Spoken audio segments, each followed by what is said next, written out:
இன்னும் எவ்வளவு நேரம் தான் ஊமை கொட்ட மாதிரி இப்படி நின்னுட்டு இருப்பாரு? நான் கேக்குறேன், உன் மனசுல என்ன நினைச்சிட்டு இருக்க? நான் தான் என் முடிவை அன்னைக்கே சொல்லிட்டேனே. அப்புறம் ஏன்டி நான் லவ் பண்ணி கல்யாணம் பண்ணிக்கிட்டேன்? இப்படி எல்லாம் நடக்கும் தெரிஞ்சிருந்தா உங்களை நான் லவ் பண்ணிருக்கவே மாட்டேன். என்னடி சொன்ன? மாப்ள, நீங்களாவது கொஞ்சம் பொறுமையா பேசுங்க மாப்ள. பின்ன என்ன மாமா, இவ இப்படி எல்லாம் பண்றது எனக்கு எவ்வளவு டார்ச்சரா இருக்கு தெரியுமா? ஒவ்வொரு நிமிஷமும் ராண வேதனையா இருக்கு. எதுவுமே பண்ண முடியல மாமா. இப்ப கூட நிம்மதியா உட்கார்ந்து ஆபீஸ்ல வேலை செய்ய முடியாம லீவ் போட்டு வந்திருக்கேன். நான் கேட்டேன் குழந்தை பெத்து கொடுங்க, இல்ல எங்க வீட்டுல தான் கேட்டாங்களா குழந்தை பெத்து கொடுங்க. அப்புறம் ஏன் இப்படி பிடிவாத முடிக்கிறாவ? ஏமா மாப்பிள்ளை எவ்வளவு வேதனைப்படுறாரு, கொஞ்சம் கூட புரிஞ்சுக்க மாட்டேங்கிறிய. அப்பா, தயவு செஞ்சு இந்த விஷயத்துல நீங்க தலையிடாதீங்க. நான் இங்க இருந்தா கொஞ்ச நாளைக்கு தான் அவர் கஷ்டப்படுவாரு.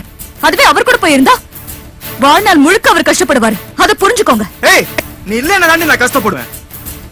ஏன்டி இப்படி பேசுற? வெற்றி,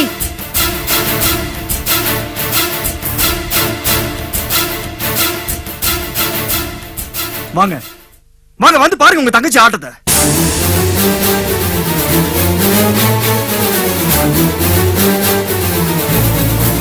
ஏங்க இப்படி இருக்கா? படிச்சவ தானே இவ, கொஞ்சம் கூட சென்ஸ் இல்லாம பேசிட்டு இருக்கா. அக்கா, தேவையில்லாம இங்க வந்து சண்டை போடுறதை விட்டுட்டு மஞ்சுவை குணப்படுத்தி அவளை கல்யாணம் பண்ணிக்க சொல்லுங்க. ஏய், வாய மூடு. எனக்கு தெரியும் என்ன பண்ணணும்னு. ஏங்க டாக்டர் ஆபரேஷன் பண்ணணும்னு சொன்னாருங்க. அந்த ட்ரீட்மென்ட்க்கு ரெடியா இருக்காங்க இவ.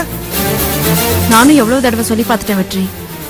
நீங்க இன்னொரு கல்யாணம் பண்ணிக்காம அவ ஆபரேஷன் பண்ணிக்க மாட்டேங்கிற ஒரே முடிவுல இருக்கா.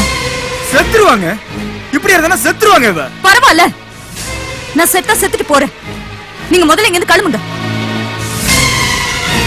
மணி, நான் கடைசியா கேக்குறேன், நான் என்ன பண்ணணும்? நீ என் கூட வரணும்னா நான் என்ன பண்ணணும்? டைவர்ஸ் பண்ணணும்.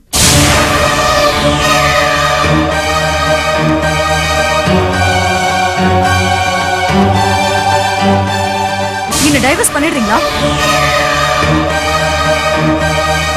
சொல்லுங்க, டைவர்ஸ் பண்ணிடுறீங்களா? ஏய் வாணி, என்ன வாய்க்கு வந்தபடி எல்லாம் உளறிட்டு இருக்க? நான் ஒண்ணும் உளரலக்கா, மனசுல பட்ட உண்மையை தான் சொல்றேன்.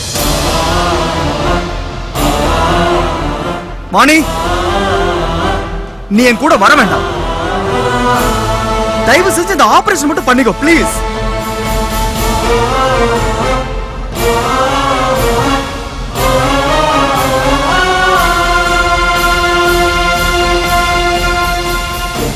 ஆனா ஒண்ணு மட்டும் உண்மைங்க, மாமியார் கொடுமை, புகுந்து வீட்டுல டார்ச்சரும் நிறைய கேள்விப்பட்டிருக்கேன். ஏன் இப்படி எல்லாம் குடும்பப்படுத்துறாங்கன்னு இப்பதானே தோணுது. இந்த மாதிரி புகுந்த வீட்டுல தலையில தூக்கி வச்சுட்டு ஆடுனா இப்படிதான் டைவர்ஸ் கேப்பாளுங்க.